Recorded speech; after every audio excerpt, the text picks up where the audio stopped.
છે હવે આઈએસ કુમાર જીતેન્દ્ર કુમાર હમણાં જ ઉઠ્યા છે।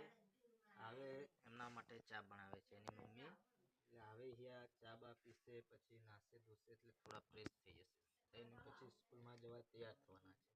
અમારે યશ કુમાર છે। યશ કુમાર એટલે અમારે જોવું નહીં પડે। નમસ્કાર ખેડૂત ભાઈઓ, નમસ્કાર। આપણે હવે નવી ખેતી કરવાના છે એટલે નવું ખેતર બી તૈયાર કરી દીધું છે હાલમાં।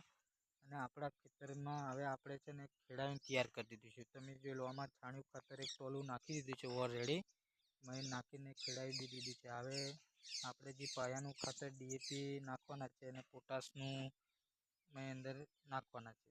પછી આપણે કરવાના છે ટામેટી કરશું, અડધી મરચી કરવાના છે। મરચી ટામેટી અને જોડે એટલે 10-5 છોડ થોડા બધા દરેકના રોપવાના છે। પછી હવે અમે ઓમની અંદર હજુ એક ખેડ મારશું, એક ખેડ માર્યા પછી અમે એને બેડ બનાવશું। બેડ બનાવ્યા પછી અમે એને બેડ પર અમે ડ્રીપ ટપક પદ્ધતિ કરવાના છે।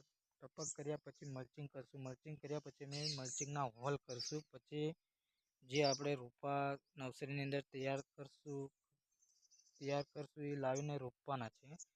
એટલે હું તમને મારી ડ્રીપનું બી વિડીયો બતાડું। અહીંયા મેં ડ્રીપનું આ દેખાય ને આ સામે એ અમારું ડ્રીપનું ફિલ્ટર છે।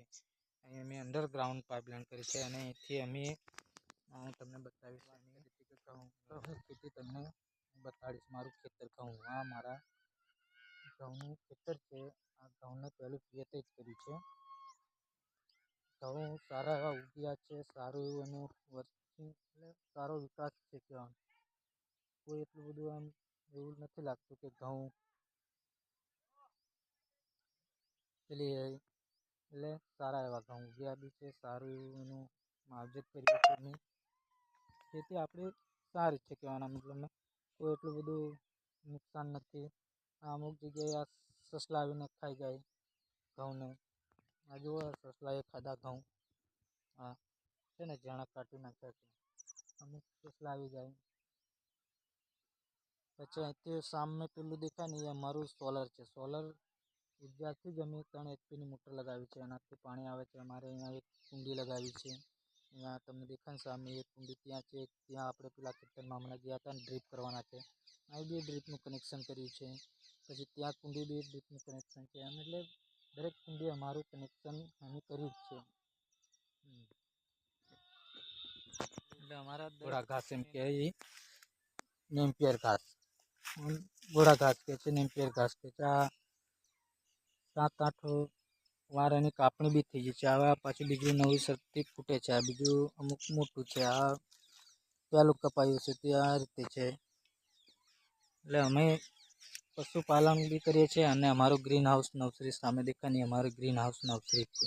પછી અહીંથી તમને હું બતાડીશ મારું સોલર, આ સામે દેખાય ને આ સામે એ મારું સોલર છે, ગ્રીન હાઉસ છે, નર્સરી છે। પછી અમે બધા પહાડી એરિયામાં છે, એકદમ જંગલની અંદર, બે બાજુ મોટા મોટા ડુંગર છે, એની વચ્ચે જ અમારા રહેવાનું છે। આ જુઓ તમને ડુંગર પાછળથી દેખાય છે ને આ ડુંગર સામે દેખાય ડુંગર છે, એટલે આખો ડુંગર પહાડી એરિયા દેખાય એમ। અને અહીંયા અમારી વસ્તી છે। અમારું હું તમને પશુપાલન અમારું બતાવીશ।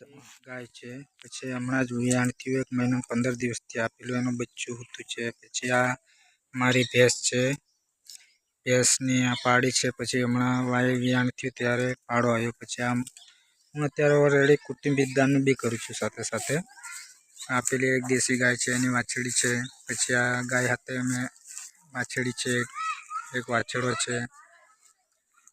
આવી રીતના અમે પશુપાલનમાં કરીએ છીએ। હવે ધીરે ધીરે વધારશું કહેવાના મતલબ।